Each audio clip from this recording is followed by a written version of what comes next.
पापी या पुण्यात्मा कौन? एक जंगल में एक बूढ़ी माँ और उसकी पोती रहती थी। बूढ़ी माँ काफी परोपकारी स्वभाव की थी। उस जंगल में भटके हुए लोगों की मदद करना, उनको राह दिखाना, इन सब कामों में बूढ़ी माँ को बड़ा आनंद आता था। बूढ़ी माँ ने अपना पूरा जीवन अच्छे कर्म किए थे, यानी कि हम उस बूढ़ी माँ को एक पुण्यात्मा कह सकते हैं। दोस्तों, जहाँ अच्छाई है वहाँ बुराई भी होती है।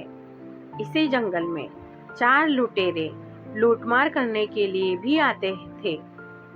इस जंगल से गुजरने वाले लोगों को मारना और उनके सारे पैसे व गहने लूट लेना, यही उनका काम था।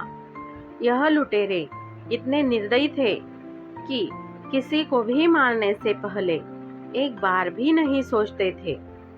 एक दिन वो रोज की तरह लूटमार कर रहे थे। लूटमार करते करते शाम हो गई।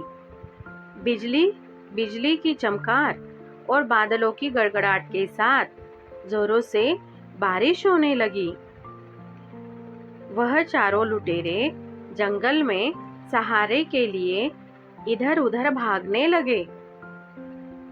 अचानक उनको बूढ़ी माँ की कुटिया दिखी और वह उसकी कुटिया के पास पहुंच गए। चारों लुटेरों ने तय किया कि जब तक बारिश हो रही है तब तक इस कुटिया में रहेंगे और बारिश बंद होते ही बूढ़ी को मारकर उसका सारा धन लूट लेंगे। उन्होंने झूठ बोलकर बूढ़ी माँ से मदद मांगी। उसी जंगल में रहने वाली बूढ़ी माँ ने भी इन चारों लुटेरों के बारे में काफी सुन रखा था। उन्हें एक नजर में देखते ही बूढ़ी माँ ने उनको पहचान लिया। वह 4 थे और ताकतवर भी। बूढ़ी माँ कमजोर थी, इसीलिए बूढ़ी माँ ने उन्हें ना पहचानने का नाटक किया। बूढ़ी माँ को यह भी डर था कि उसके विरोध करने पर कहीं वह चारों उसे और उसकी पोती को हानि ना पहुंचाए। कुछ सोचने के बाद बूढ़ी माँ ने उनको रात के लिए सहारा दिया। फिर बूढ़ी माँ ने सबके लिए खाना बनाया। सभी जब खाना खाने के लिए बैठे थे तब खाते खाते बूढ़ी माँ ने पाप और पुण्य का विषय छेड़ा। हर एक जन अपने हिसाब से इस विषय में अपनी राय दे रहा था। बूढ़ी माँ का कहना था कि हमारे पुण्य हमें जीवन के आखिरी दम तक काम आते हैं और हमारा सुरक्षा कवच बनकर रहते हैं।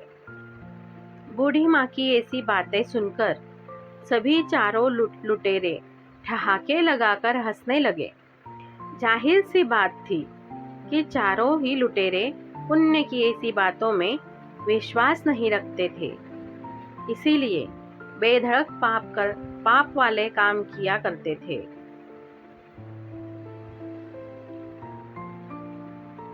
आखिरी में बूढ़ी माँ ने शर्त लगाई।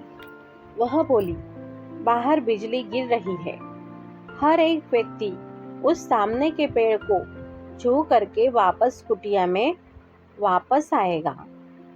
जिसके ऊपर बिजली गिरी वह पापी होगा और जो सही सलामत से वापस कुटिया में आएगा वह पुण्यवान होगा। पहला लुटेरा गया और पेड़ को स्पर्श करके सही सलामत से कुटिया में आ गया। ऐसे ही दूसरा गया, फिर तीसरा गया और चौथा गया और सभी सही सलामत कुटिया में वापस आ गए। अब बारी थी बूढ़ी माँ की और उसकी पोती की। बूढ़ी माँ के मन में डर आया कि वह चारों ही लुटेरे पुण्यवान निकले। इसका मतलब हम जरूर पापी है। बिजली हमारे ऊपर ही गिरेगी, लेकिन शर्त लगाई थी और पूरी तो करनी ही थी। इसीलिए उसने अपनी पोती को गोदी में उठाया और कुटिया के बाहर पैर रखा। उसी वक्त आसमान से एक बिजली तेज गड़गड़ाहट के साथ उस कुटिया पर गिरी और कुछ ही देर में उन चारों की उसी जगह पर मृत्यु हो गई। इस कहानी से हम ये समझ सकते हैं कि एक पुण्यवान व्यक्ति के सहारे से वो 4 पापी सलामत थे, पर जैसे ही वो उनसे दूर हुई तो उनका सुरक्षा कवच जैसे चला गया।